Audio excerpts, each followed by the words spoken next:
Israel के लोग अदोम देश की यात्रा कर रहे थे, तभी सूरज की तपिश उन पर पड़ रही थी।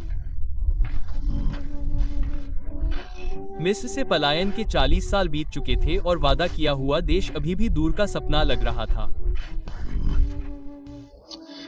थकान उनकी हड्डियों में गहराई तक समा गई थी और इस बंजर जंगल में हर गुजरते दिन के साथ उनकी उम्मीदें कम होती जा रही थीं।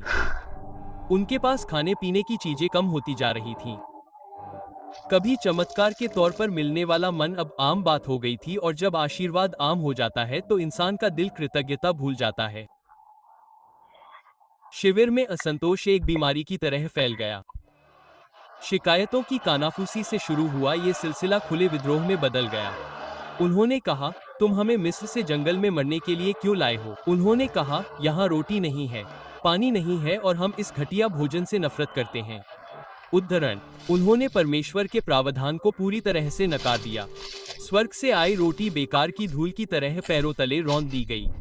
मूसा, जो अब बूढ़ा हो चुका था और दशकों से उनकी शिकायतों को सह रहा था, उनकी कृतज्ञता को एक शारीरिक बोझ की तरह महसूस कर रहा था। प्रभु ने तुरंत जवाब दिया। जैसे जैसे शाम का अंधेरा बढ़ता गया, पहले सांप दिखाई दिए। ईश्वरीय न्याय के जहरीले दूत। उनके नुकीले दांत न केवल विष फैला रहे थे, बल्कि विद्रोह के उन ज्वलंत शब्दों की भी याद दिला रहे थे, जिन्होंने इस न्याय को भड़काया था। सांपों से भी तेजी से आतंक फैला। जैसे जैसे पूरे शिविर में दहशत फैलती गई, कोई शरण नहीं मिली। जहर तेजी से फैल रहा था, नसों में तरल आग की तरह जल रहा था। बहुत से इजरायली गिर पड़े, उनके शरीर उतने ही बेजान हो गए जितने उनके विश्वास थे। वैसे, अगर आपको इनमें से कोई भी वीडियो दिलचस्प या मनोरंजक लगे, तो कृपया सब्सक्राइब करने पर विचार करें। इन्हें बनाने में बहुत समय लगता है और यह वास्तव में मदद करता है। मौत का सामना करते हुए घमंड टूट गया।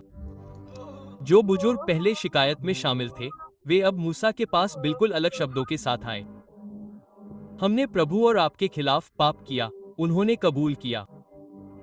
प्रार्थना करें कि प्रभु हमसे सांपों को दूर कर दें। मूसा ने दशकों तक उनके विद्रोह के बावजूद बिना किसी हिचकिचाहट के अपने लोगों के लिए मध्यस्थता की। उनके लिए उनका प्यार ईश्वर की अपनी अथाह दया को दर्शाता है। प्रभु ने मूसा से सांपों को हटाने के लिए अपेक्षित आदेश नहीं दिया, बल्कि उससे कहीं अधिक गहन बात कही।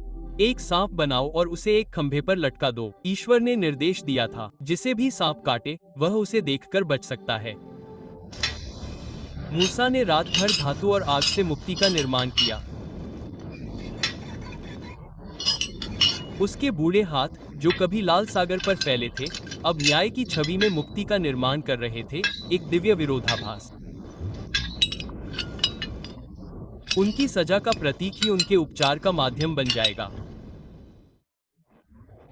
जैसे ही शिविर में सुबह हुई, पीतल का सांप ऊपर उठा, पहली रोशनी में चमक रहा था, विशाल शिविर के हर कोने से दिखाई दे रहा था। सांप को देखो और जीवित रहो, मूसा ने पूरे शिविर में चिल्लाया। जिन लोगों को सांप ने काटा है, अपनी आंखें उस कांसे के सांप की ओर मोड़ो। कुछ लोग इस उपाय की सरलता का उपहास करने लगे। केवल एक छवि को देखने से घातक विष कैसे ठीक हो सकता है? लेकिन इस सरलता में आस्था की गहरी परीक्षा छिपी थी। एक युवक जिसकी ताकत हर धड़कन के साथ कम हो रही थी, खुद को शिविर के बीच में खींच रहा था। विष ने उसे लगभग निगल ही लिया था, लेकिन उसने प्रतिज्ञा सुन ली थी।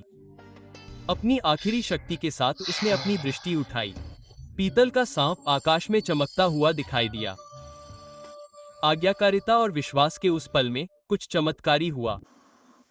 जलन कम हो गई, उसके अंगों में शक्ति लौट आई, उसके फेफड़ों में सांस आसानी से आने लगी। वह पूरी तरह से ठीक हो गया था। पूरे शिविर में ठीक हुए लोग उपचारिक बन गए, कमजोरों को उठाकर ले गए, मरने वालों को निर्देश दिया, सभी को ऊपर उठे हुए सांप को देखने और जीने का संकेत दिया। देखो और जियो। कितनी सरल आज्ञा। फिर भी इसका सही अर्थ तब तक पूरी तरह से प्रकट नहीं होगा जब तक कि पीढ़ियों बाद एक और को ऊपर उठाया जाएगा।